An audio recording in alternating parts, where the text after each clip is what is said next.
que nous allons commencer notre présentation. Donc la conférence, notre troisième conférence plénière avec Nathalie Kubler. Ce matin, je voulais juste vous signaler un changement dans le programme pour que vous ne vous échappiez pas trop vite sans avoir l'information. Nous avons une annulation, mais vous le verrez sur les programmes affichés sur les portes. Nous avons une annulation de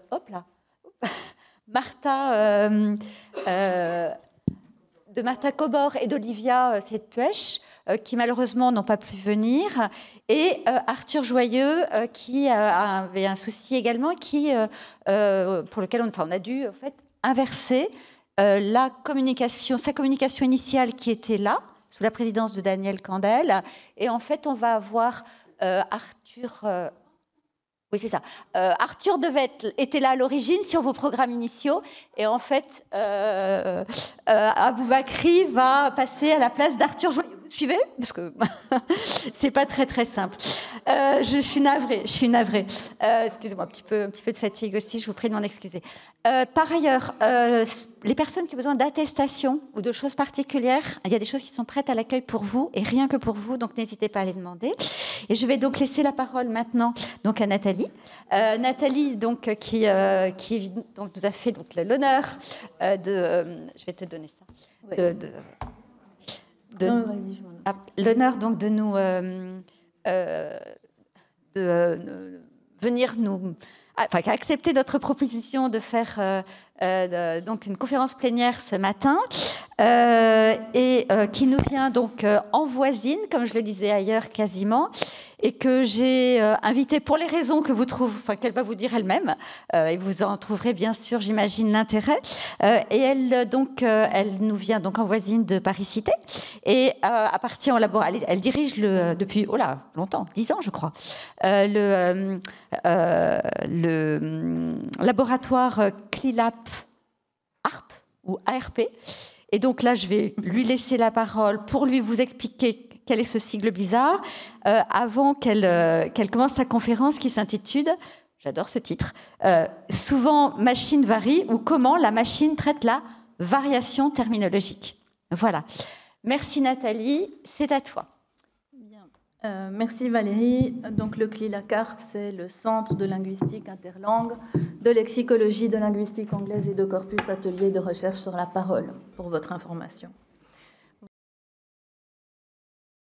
Donc, on a un programme chargé parce que je voulais vous parler un tout petit peu, un rappel sur la variation terminologique, puis la traduction spécialisée, puis la traduction automatique neuronale et l'IA générative, le traitement de la terminologie dans ces systèmes et éventuellement une piste possible. Alors, la variation, c'est un phénomène qui traverse toutes les langues et qui est un objet d'étude en linguistique depuis très longtemps. Et petit exercice pour la fin de cette présentation, retrouver à quelle variante du français appartiennent ces différentes variations de l'expression envoyée au diable. Il n'est donc pas étonnant de retrouver la variation en terminologie. Alors, en terminologie, on distingue entre la variation dénominative qui affecte la forme et la variation conceptuelle qui touche au sens. La variation dénominative consiste donc en la présence de plusieurs termes différents pour désigner un même concept dans un domaine spécialisé. Elle est souvent liée à la synonymie et considérée comme un signe de néonymie. Elle se caractérise par une instabilité formelle, morphologique, graphique, phonétique et se produit dans les structures lexicales. Elle est bien installée, bien documentée aujourd'hui, notamment dans le cadre de la néologie où l'émergence et la disparition des termes s'accompagnent souvent d'un foisonnement terminologique et de variations synonymiques. Elle a donné lieu à diverses typologies de la variation. Et puis, elle est aussi liée à des facteurs tels que les besoins communicatifs, les évolutions conceptuelles, les préférences des utilisateurs. Et c'est notamment Freixa qui, en 2006, a proposé une typologie des différents facteurs de variation. Alors, je me suis basée sur cette typologie et puis j'ai ajouté les autres facteurs qui donnent lieu à d'autres types de variations, comme vous le voyez. Je ne vais pas m'attarder dessus, mais vous voyez bien que la variation est due à tout un ensemble de facteurs. Je voudrais juste revenir sur la question de la variation diachronique, la néologie, parce qu'on fait la distinction entre différentes langues, entre la néologie primaire et secondaire, comme Sager l'a appelé, ou d'origine et de transfert, comme les appelait Rondeau. Et comme John Humbley l'a souligné, ça multiplie les variations, le passage d'une langue à l'autre. Et aussi, il faut noter, comme John l'a fait aussi, que le passage d'une langue à l'autre, de la néologie d'origine à la néologie de transfert, fait aussi l'objet d'une typologie de ce passage qu'on va retrouver dans les questions de variation. Donc c'est un phénomène foisonnant. En ce qui concerne la variation dénominative, donc on a une typologie de cette variation qui peut être graphique, et je vous ai donné quelques exemples, morphosyntaxique, par réduction, qui d'ailleurs ici se combine avec une variation graphique, par expansion, l'ajout d'un terme qui est parfois superflu. On a aussi la variation lexicale, et ce qui est intéressant, c'est que tous ces types de variations se combinent entre eux pour donner des termes complexes, très complexes. La variation conceptuelle, quant à elle, est le fait que différentes communautés de pratiques ou différentes situations d'usage aboutissent à des interprétations distinctes d'un même concept, engendrant ainsi des termes différents, donc se reflétant dans les dénominations, ou des définitions divergentes pour un même terme, en fonction, par exemple, du contexte disciplinaire ou de l'évolution des connaissances dans un domaine donné. Il est intéressant de se pencher sur les motivations de la variation chez les experts, car si les experts sont conscients de la variation qu'ils mettent en œuvre pour des raisons stylistiques, ils ne sont pas conscients et refusent de reconnaître d'ailleurs qu'ils peuvent varier pour des raisons cognitives. À cela, il faut ajouter des raisons matérielles, aujourd'hui notamment dans les articles scientifiques, dans les domaines spécialisés, qui sont liées à la limite du nombre de mots, ce qui donne lieu à une prolifération des sigles et abréviations. Si vous prenez traduction automatique neuronale 3 mots, TAN, un seul mot. Voilà. Enfin, la variation est une source d'incertitude d'abord chez les chercheurs, comme l'a souligné François Gaudin il y a un certain nombre d'années, mais aussi chez les traducteurs et les rédacteurs non spécialistes, et puis en entreprise, notamment lors des fusions-acquisitions. Alors, que se passe-t-il en traduction spécialisée? On a de nombreuses études sur la question des termes et de leur traduction dans les domaines spécialisés. Et ce que soulignent certains chercheurs, c'est que les bases de données terminologiques multilingues fournissent des informations insuffisantes sur la variation et sur les termes complexes.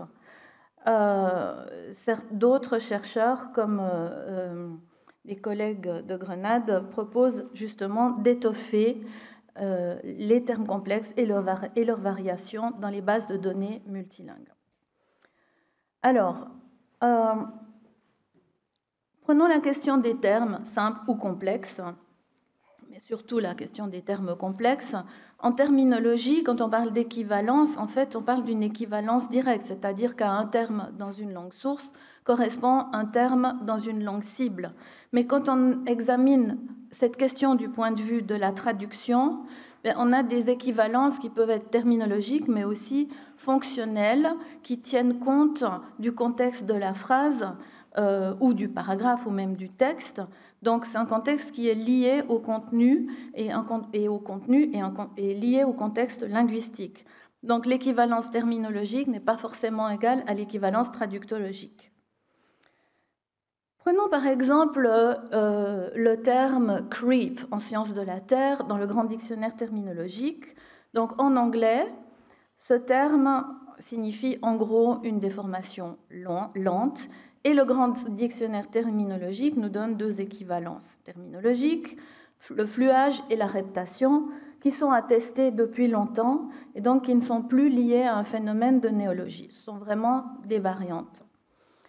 Mais si on examine l'équivalent de CREEP dans un corpus de sciences de la Terre en français, donc à Paris-Cité, nous avons un gros corpus comparable de sciences de la Terre en anglais et en français, on constate que non seulement on utilise fluage et reptation, mais aussi solifluxion, cryoreptation, creep et creeping.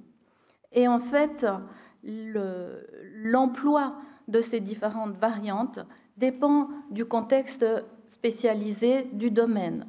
C'est-à-dire que reptation, solifluxion et cryoreptation s'utilisent plutôt en glaciologie et pédologie, fluage plutôt en tectonique des plaques, en volcanologie ou tout ce qui concerne la sténosphère, mais on trouve aussi des équivalences qui ne sont pas des termes, hein, par exemple par des formations asismiques lentes et irréversibles. Et puis, les variantes fluage et reptation ne peuvent pas s'employer pour produire de nouveaux termes complexes dans les différents sous-domaines. On a fluage par dislocation, mais pas reptation par dislocation. Donc, ils ne sont pas complètement synonymiques. Alors, on peut approcher la question de la variation terminologique en traduction par les variantes terminologiques, justement.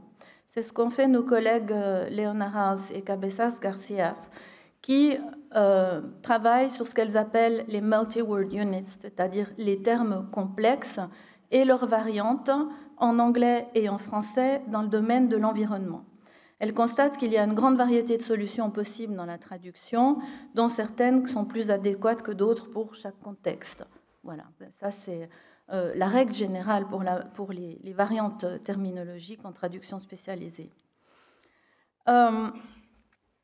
Elle recherche les termes spécialisés d'intérêt général autour du concept de pollution. Alors, par exemple, si on cherche à voir quels sont les termes autour de ozone et le concept de pollution, elles ont recherché les différentes variantes en anglais qui comportaient le nom tête ozone, puis recherchent des équivalents et des variantes en espagnol.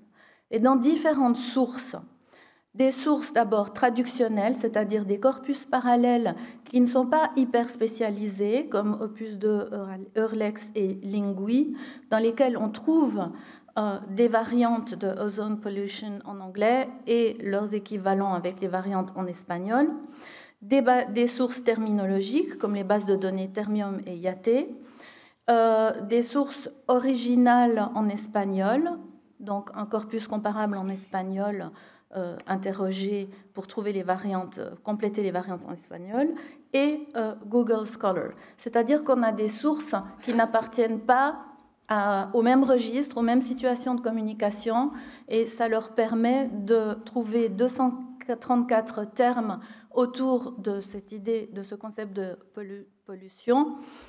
Mais,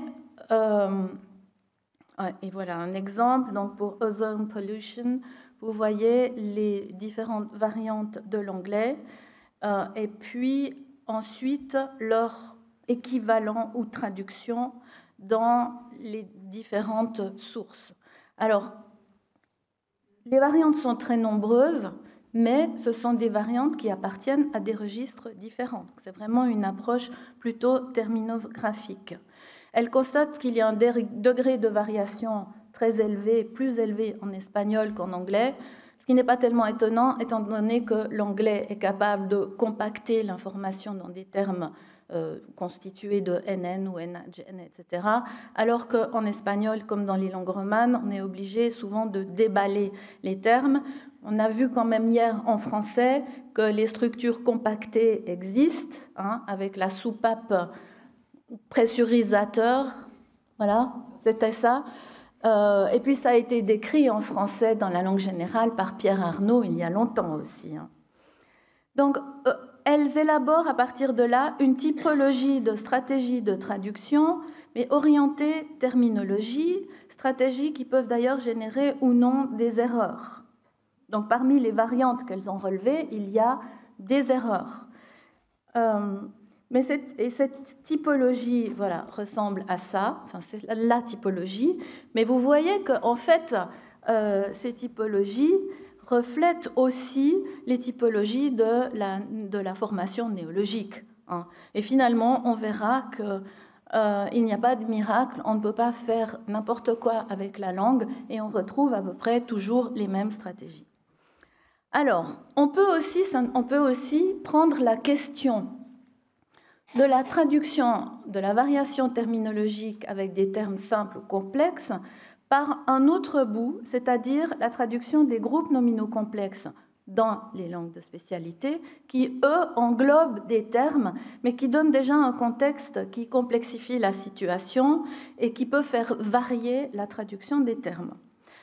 Il y a de nombreuses recherches sur les groupes nominaux complexes, mais pas beaucoup en traduction spécialisée. Or, ce sont des structures qui sont de plus en plus fréquentes en sciences et qui sont caractéristiques, par exemple, des articles scientifiques, comme l'ont montré de nombreux collègues. On peut relever le travail de François Magnier qui analyse les stratégies des traducteurs en anglais et en français lorsqu'ils traitent des groupes nominaux complexes, particulièrement en médecine. Il faut que j'avance. Je ne vais pas décrire ça, je vais juste vous dire qu'on peut aussi prendre cette question par le biais de la pédagogie de la traduction spécialisée. C'est ce que nous avons fait à Paris-Cité. Depuis longtemps, nous enseignons la traduction spécialisée par l'exploitation des corpus, et notamment des corpus comparables, parce qu'on sait que les bases de données terminologiques sont insuffisantes et que les traducteurs ne sont pas experts dans les domaines dans lesquels ils traduisent. Puis, nous avons évalué cet enseignement en créant des corpus d'apprenants de la traduction, c'est-à-dire en annotant les traductions de nos étudiants avec une typologie d'erreur. Et puis, les progrès technologiques arrivant, nous avons introduit la traduction automatique et sa post-édition, puis l'intelligence artificielle. Le tout dans les articles scientifiques en sciences de la Terre. Bon, alors, la typologie que nous utilisons, c'est la typologie mélange d'un projet européen qui a une vocation pédagogique pour évaluer la qualité des traductions des apprenants de la traduction. Comme la plupart des typologies aujourd'hui, elle consiste en une partie erreur de transfert de contenu, comme l'omission, l'ajout, la distorsion qui recouvre tout ce qui relève du faux sens, du contresens, qui modifie le sens de manière importante, et puis des erreurs de langue comme la syntaxe, les prépositions erronées, et bien sûr la terminologie et le lexique. Bon. Nous nous sommes intéressés tout d'abord en analysant les corpus d'apprenants de la traduction, donc de nos étudiants, aux catégories syntaxiques sur lesquelles apparaissait le plus grand nombre d'erreurs. Et il n'est pas étonnant de constater qu'en fait, la catégorie syntaxique qui engendre le plus grand nombre d'erreurs, c'est la catégorie syntaxique non, dans les articles scientifiques. Hein, je vous rappelle. Ce que vous avez sous les yeux, ces deux graphiques montrent à gauche les catégories syntaxiques, dont la catégorie non en kaki, des traductions qui ont été effectuées sans exploiter des corpus comparables. Et puis à droite, vous voyez que ça diminue parce que les étudiants ont exploité des corpus comparables. Juste pour vous dire que les corpus en traduction spécialisée, et on verra qu'avec la traduction automatique, c'est la même chose, sont indispensables. Ensuite, si on s'intéresse aux catégories d'erreurs, alors en rouge, en bleu, vous avez les traductions réalisées sans corpus, en rouge, les traductions avec corpus. Les deux catégories les plus fréquentes sont la distorsion, donc transfert de contenu erroné, et choix incorrect, lexique ou terminologie. Bon. Lorsque les étudiants exploitent le corpus, ils arrivent très bien à améliorer les choix incorrects, les termes traduits par non-termes, les collocations, mais pour la distorsion, ça ne change rien. Donc nous sommes allés examiner ce qu'il y avait dans les erreurs de distorsion et avons constaté qu'environ 35% des erreurs portent sur des groupes nominaux complexes. Et nous avons donc ajouté une catégorie d'erreurs, groupes nominaux complexes, à la typologie. Et ensuite, voilà, donc quelques exemples de groupes nominaux complexes pour vous montrer pourquoi c'est important concernant la terminologie dans les domaines de spécialité. Bon, vous voyez le premier groupe nominal dans lequel le non-modifieur volatile modifie à la fois abundances and fluxes. Donc, il y a factorisation du modifieur et ça pose des problèmes dans la traduction. Dans le deuxième, on a un terme complexe. Dans le troisième, on a un adjectif qui modifie un terme complexe. Dans le quatrième, 2 termes complexes. Et dans le dernier, je ne sais pas si c'est un groupe nominal ou un terme complexe. D'ailleurs, si on examine la typologie de Cabezas Garcia et Leona House sur la variation terminologique, on peut parfois s'interroger parce qu'elles affirment que les termes complexes sont transparents. Or, moi, je pense, l'expérience montre que ça n'est pas toujours le cas, mais vraiment pas. Et puis parfois, elles appellent termes complexes comme nous, on appellerait plutôt groupe nominal complexe parce que il y a plusieurs dénominations dans le groupe nominal complexe. Mais bon. Alors, après avoir relevé tous les groupes nominaux complexes qui posaient des problèmes, nous avons élaboré une typologie d'erreurs sur les groupes nominaux complexes. Mais vous voyez, je ne vais pas entrer dans le détail, mais c'est quand même, finalement, on voit bien qu'on ne peut pas faire n'importe quoi. Et puis c'est proche des stratégies de création néologique, sauf que ces stratégies, en fait, sont exploitées de manière erronée et produisent des erreurs. Voilà. Et cette typologie, nous l'utilisons à la fois pour les groupes nominaux complexes produits par la traduction humaine, mais aussi par la traduction automatique et la post-édition, parce que finalement, on rencontre les mêmes problèmes.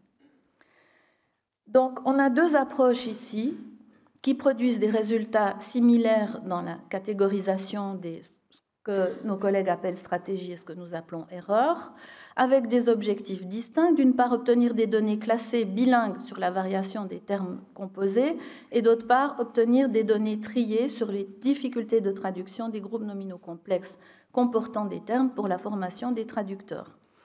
Et dans les 2 cas, tout le monde arrive à la même conclusion, on ne s'en sort pas sans les corpus comparables, qui ne sont pas des corpus traduits. J'insiste là-dessus. Alors, en ce qui concerne la traduction automatique, la robotisation, c'est un vieux rêve de l'humanité, comme en témoigne cet automate Jacques Drault, qui date du XVIIIe siècle, qui s'appelle l'Écrivain, qui fonctionne encore, mais on est passé de l'automate à l'intelligence artificielle. Et aujourd'hui, en traduction automatique, on est passé de la traduction automatique neuronale à l'intelligence artificielle générative. La traduction automatique neuronale est entraînée sur des corpus alignés, donc des corpus parallèles, langue source, langue cible, et vice-versa, et dans tous les sens.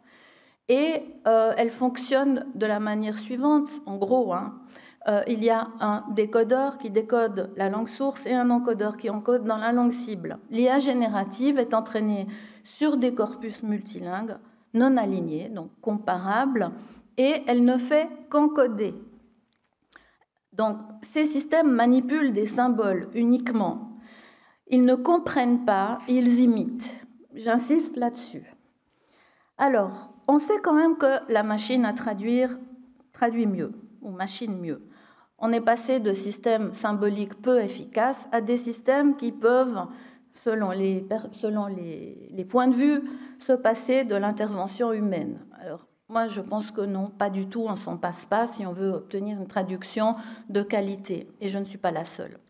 On a fait des études pour évaluer les différents systèmes de traduction automatique, mais la traduction automatique neuronale produit encore des erreurs qui peuvent avoir de graves conséquences, notamment en santé, mais pas seulement. Donc, l'intervention humaine reste indispensable. Donc, il y a un certain nombre de chercheurs qui s'accordent sur le fait que l'IA générative représente l'avenir de la traduction. C'est merveilleux, nos problèmes, tout va bien se passer. Et tout le reste d'ailleurs, pas seulement la traduction. Alors, l'IA générative fonctionne, elle interprète les requêtes de l'utilisateur et génère une réponse. Bon, tout ça sont des expressions totalement anthropomorphiques, mais ça montre la différence avec la traduction automatique neuronale.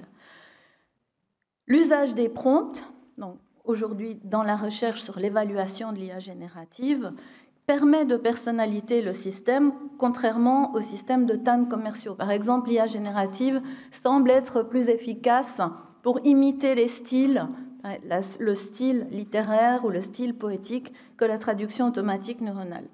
Mais elle a des faiblesses. Alors, elle est peu efficace pour les langues faiblement dotées, mais ça, c'est normal, il n'y a pas assez de corpus de données. Et surtout, elle génère des traductions différentes pour un même texte, contrairement au système de TAN. Donc, vous donnez un texte à traduire à une IA générative, elle va générer une traduction, 3 jours plus tard, ce sera autre chose. Les chercheurs indiquent qu'il est possible de pallier ces difficultés en utilisant des prompts très sophistiqués, mais ça reste quand même problématique.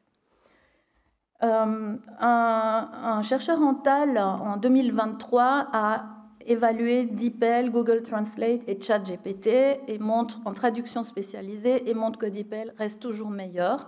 Et il a essayé de faire post-éditer les traductions de DeepL et de Google Translate par ChatGPT en les comparant à des post-éditions humaines et montre que ChatGPT post-édite moins bien que les humains. Mais bon, c'est un exemple parmi d'autres. Petit exemple ici, un exemple en sciences de la Terre dans lequel on a Moonquake construit sur Earthquake, d'accord. Ça, c'est le prompt pour ChatGPT qui traduit ça par tremblement de lune.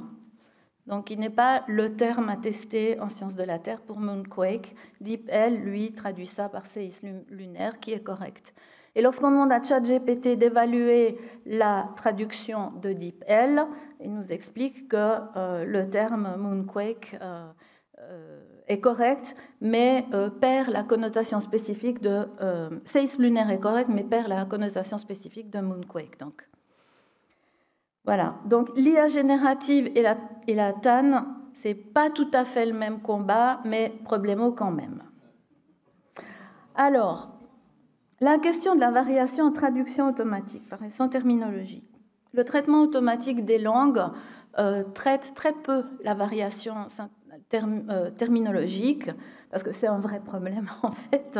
Donc il y a quelques évaluations avec des métriques automatiques qui parlent de ça, mais en fait on s'intéresse surtout au traitement de la terminologie en lui-même, comme le montrent les tâches du sommet mondial de la traduction automatique, dans lesquelles on donne des textes à traduire, on donne une terminologie et puis on évalue les différents systèmes.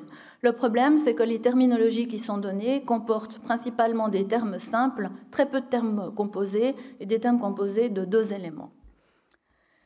On sait que la traduction automatique rencontre des difficultés à traduire les termes dans les langues de spécialité. Par exemple, Magnier a aussi montré que l'identification des ambiguïtés dans les groupes nominaux complexes, ambiguïtés qu'on retrouve dans les termes composés, est la même pour les traducteurs automatiques et les post-éditeurs. Alors, la traduction automatique de termes complexes est encore peu étudiée. Celle des groupes nominaux complexes incluant la terminologie, pareil. Cabezas Garcia et Leonard House ont essayé d'analyser les termes composés complexes de l'anglais vers l'espagnol, traduits par différents systèmes de traduction automatique, sans contexte et avec contexte. Ça leur a permis d'élaborer une typologie des erreurs de traduction automatique pour les termes complexes. Et elle constate un peu naïvement qu'il y a moins d'erreurs lorsque les termes complexes sont traduits en contexte que lorsqu'ils sont traduits sans contexte. Je dis un peu naïvement parce que ce qu'on enseigne à nos étudiants, c'est de ne pas utiliser la traduction automatique en leur donnant un seul terme. Dis-moi quelle est la traduction de moment tensor hors contexte. Le système ne saura pas vraiment le faire. Donc, on n'est pas étonné que, hors contexte, il y ait plus d'erreurs. La typologie des erreurs qu'elle propose, c'est une typologie que l'on retrouve tant pour la traduction humaine que pour la traduction automatique. Expression erronée de la relation sémantique, etc. Ça ressemble à ça aussi, que nous utilisons aussi pour la traduction automatique. Alors, si nous nous sommes intéressés à la traduction automatique et à la post-édition des groupes nominaux complexes, ce qui fait que nous annotons à la fois la traduction automatique et la post-édition de la traduction automatique par les étudiants. Et quand je dis traduction automatique, ça peut être la TAN ou l'IA générative. Bon, ce qu'on constate, c'est que la variation en post-édition existe. Et on trouve ici Gravity Wave Oscillation, qui a été bien traduit par oscillation des ondes gravitationnelles en traduction automatique, et qui a été corrigé par oscillation des ondes de gravité en post-édition. ChatGPT traduit aussi par ondes de gravité. Bon, ici, je pense que pour des raisons stylistiques, oscillation des ondes gravitationnelles est plus adéquat.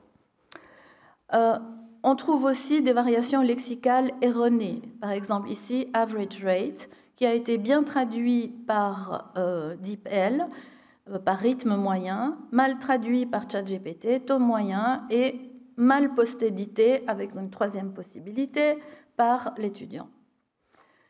La variation lexicale erronée d'un terme au sein d'un groupe nominal complexe se produit aussi fréquemment, comme ici, Omani Metamorphic Soil Localities, qui a été traduit par des localités de sol métamorphique à romanaise.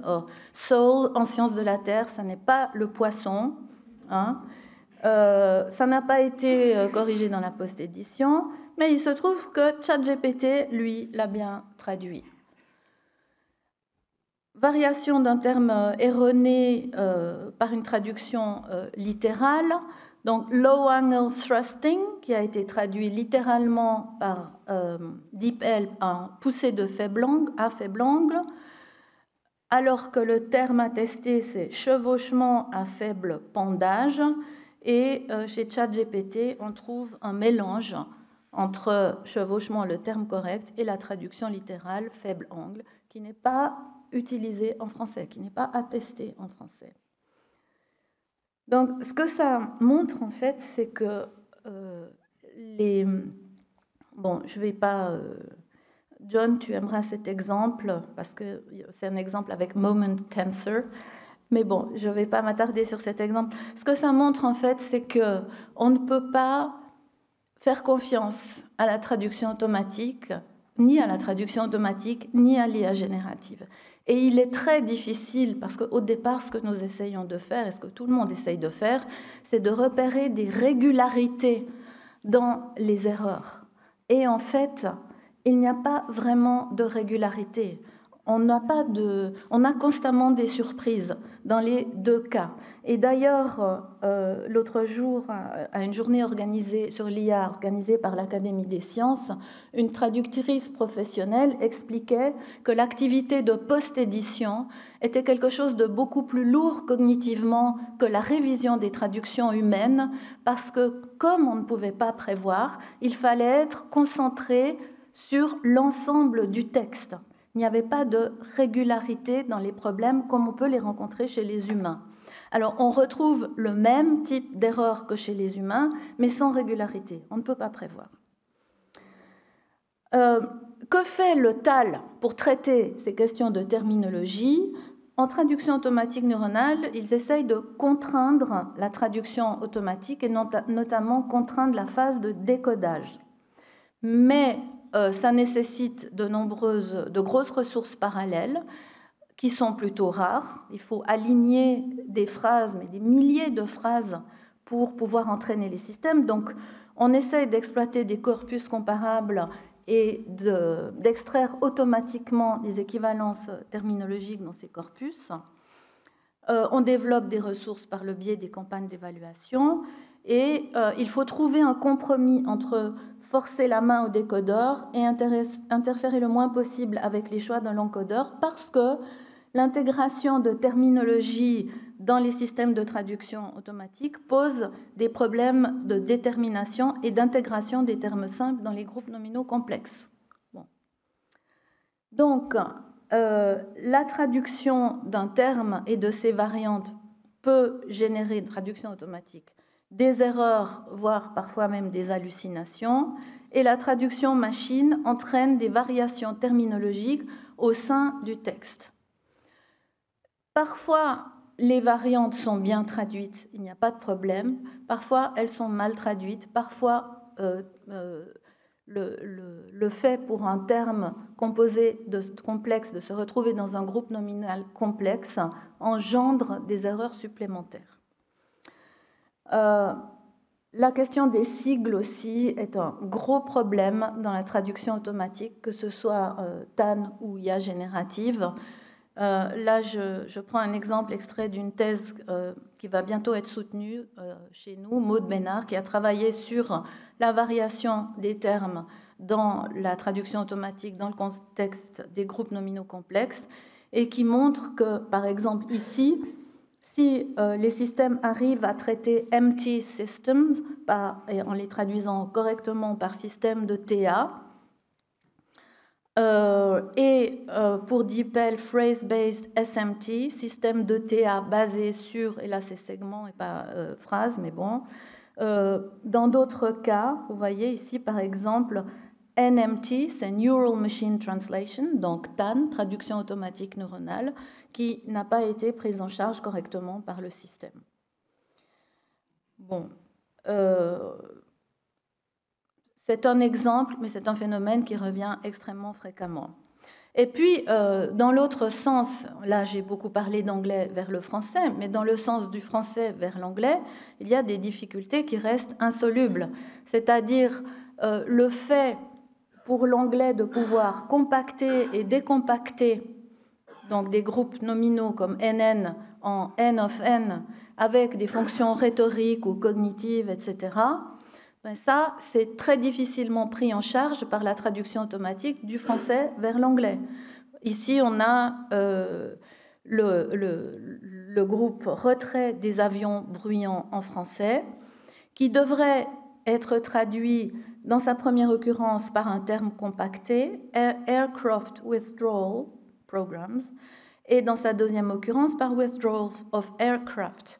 Mais en fait, que ce soit la TAN ou l'IA générative, ils ont beaucoup de mal à traiter ce genre de choses. Donc la variation au fil du texte, au fil du document complet pose un problème. Pourquoi aussi? Parce que les textes sont traduits phrase à phrase. Et là, je vais en 3 minutes proposer une piste. Voilà. Je participe à un projet ANR qui s'appelle Matos, machine à traduire pour ouvrir la science. Bon, vous voyez les informations là, sur la diapositive. Son objectif, c'est la traduction d'articles scientifiques de l'anglais vers le français en TAL, sciences de la Terre et médecine, parce que ce sont 3 disciplines dans lesquelles la terminologie ne se comporte pas tout à fait de la même manière. La difficulté, c'est de traduire des documents complets et non pas de traduire phrase après phrase. La traduction de documents complets permet aussi de tenir compte de la variation terminologique, d'avoir une certaine cohérence. Pour ça, nous avons, pendant l'année écoulée, les 18 derniers mois, collecté d'énormes ressources linguistiques pour nourrir les systèmes, en nous aidant de l'intelligence artificielle générative. Et nous avons amélioré, augmenté beaucoup les bases des données terminologiques en ligne qui sont à l'INIST, et donc nous allons publier ces bases bientôt. Il faut aussi classer la variation terminologique dans les différents domaines. Et puis, lorsque il n'existe pas d'équivalent en français, essayer de générer des néologismes. Ça donne lieu à plusieurs thèses, comme vous le voyez, sur différents sujets et un post-doctorat. Et ce que nous faisons donc, pour cette question de variation, c'est tout d'abord d'analyser manuellement des textes complets traduits automatiquement pour produire un corpus d'erreurs, d'adapter et compléter les typologies sur les groupes nominaux complexes et les termes composés sur des textes entiers, construire un corpus aligné anglais-français et annoté à l'aide de l'intelligence artificielle entraînée sur la typologie mélange un peu modifiée, fournir le corpus annoté à la TA et tester le système avec l'aide de ChatGPT entraîné sur la typologie. Ça a l'air très simple, mais en fait, ce n'est pas très simple. Je ne vais peut-être pas donner les exemples, je vais simplement dire que la traduction automatique ne tient pas compte de la fréquence d'emploi des variantes terminologiques. Elle est capable de traduire correctement. Elle est capable de traduire correctement les variantes, mais lorsque ces variantes sont glissées dans des structures beaucoup plus complexes, ça commence à poser des problèmes. Donc, ma conclusion, c'est que bien que nous soyons passés de l'automate à l'intelligence artificielle, nous n'avons pas encore fini. Nous ne pourrons pas nous passer de l'être humain, contrairement à ce que beaucoup affirment. Et le travail à faire reste encore infini. Je vous remercie.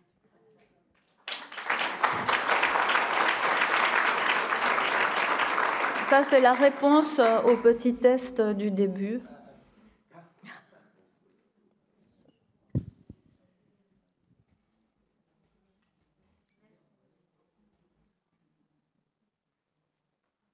Merci beaucoup, Nathalie, pour ce beau panorama, effectivement, et ces comparaisons.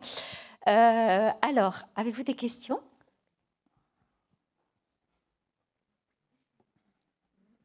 Aucune question ? Ah, une question. 2 questions. Comme il y en a 2 points sur cette. Voilà. Merci bien pour cette conférence. En fait, on entend 2 discours. Donc, récemment, j'ai suivi la présentation d'une conférence animée par Stéphane Amarcé, spécialiste en solutions avec l'IA. Et lui, il a écarté explicitement le terme erreur dans la traduction assistée par l'intelligence artificielle. Alors que dans votre présentation, on voit très bien. Parce que lui, son argument, il est le suivant. L'IA ne fait que de choisir parmi les choix prédéfinis. Et donc, il ne s'agit pas d'une erreur, mais c'est un choix, tout simplement. Alors qu'il parle de l'erreur dans la traduction humaine. Alors, vous parlez de quelqu'un qui est en informatique. Oui.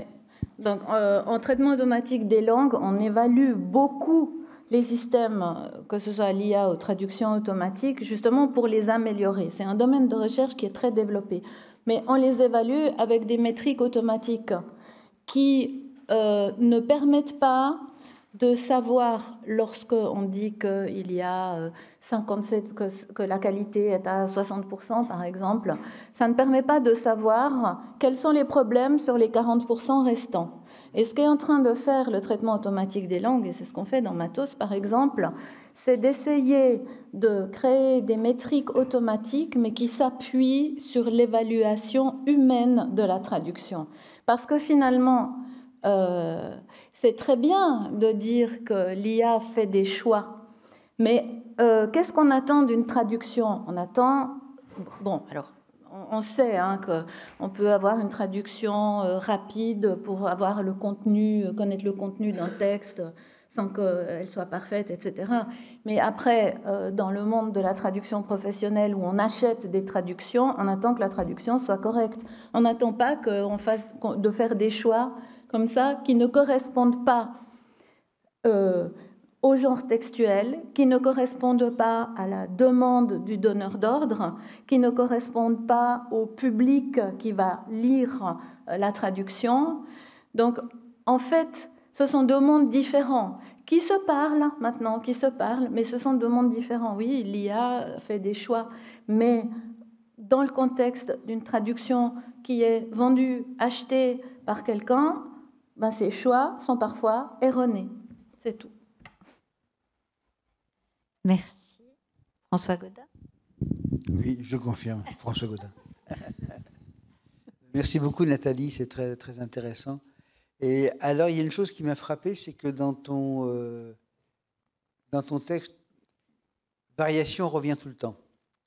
Et quand on entend variation à propos des traductions, n'y a aucun problème, parce que le X qui varie, c'est l'énoncé de départ qu'on traduit. Donc on sait ce qui varie, d'accord? Parfaitement. L'exemple que tu prends, en fait, c'est encore une traduction. C'est en français, mais c'est des français différents que tu traduis les uns dans les autres. Mais dans tous les exemples que tu as donnés au début, où variation est une notion monolingue, spatiale, historique, etc., on ne sait pas très bien en fait quel est le critère qui permet de dire que X varie. Parce qu'en fait, ce sont des dénominations qu'on considère comme concurrentes. Alors, est-ce que c'est parce que c'est le même référent? Bon, évidemment, un peu partout, une toile à laver, ça se ressemble beaucoup. Donc, est-ce que c'est le référent, le concept? Est-ce que c'est une paraphrase? Je trouve que la notion de variation est beaucoup plus pertinente, en fait, dans le domaine de la traduction. Parce que là, on sait vraiment quel est le X qui varie, sinon le mot est trompeur. Parce qu'en fait, on parle de variation pour des formes entre lesquelles on trouve un air de famille, mais on ne sait pas quelle est la chose qui varie au départ. Ben, en monolingue, on sait quand même. On sait si on a, par exemple, onde de gravité, onde gravitationnelle. Là, tu as une variation. Oui, mais là, tu as des critères de paraphrase, mais dans la variation historique, tu ne peux pas être garanti qu'il y a vraiment quelque chose de commun qui simplement varie. Oui. Des éléments qu'on met en forme, on parle de variation, mais on ne sait pas toujours quelle est la chose qui, au départ, serait un invariant. Ah oui, ça, je suis d'accord. Oui. Mais en fait, quand on examine la variation en monolingue, on n'examine que des choses qui existent quand même. D'accord? C'est vrai que quand tu l'examines en traduction, alors parfois il n'y a pas de problème parce que toutes les variantes sont traduites correctement. Parfois il y a des problèmes parce qu'il n'y a peut-être pas le même nombre de variantes. Donc on a deux fois, je ne sais plus pour quel exemple c'était, mais en fait il y avait 4 variantes en anglais, il n'y en avait que 3 en français. Donc la 4e variante était traduite de la même manière que la 3e ou quelque chose comme ça. Mais surtout, c'est vrai que dans la traduction, ce qu'on constate dans la variation, ce sont surtout des variations inappropriées qui produisent, qui génèrent des problèmes. Parce que, par exemple, si on utilise le sigle, un sigle TA, mais en sciences de la Terre, il y a beaucoup de sigles aussi, tout au long d'un texte. Mais TA se retrouve dans différents contextes, modifiés par des choses, etc. Ben là,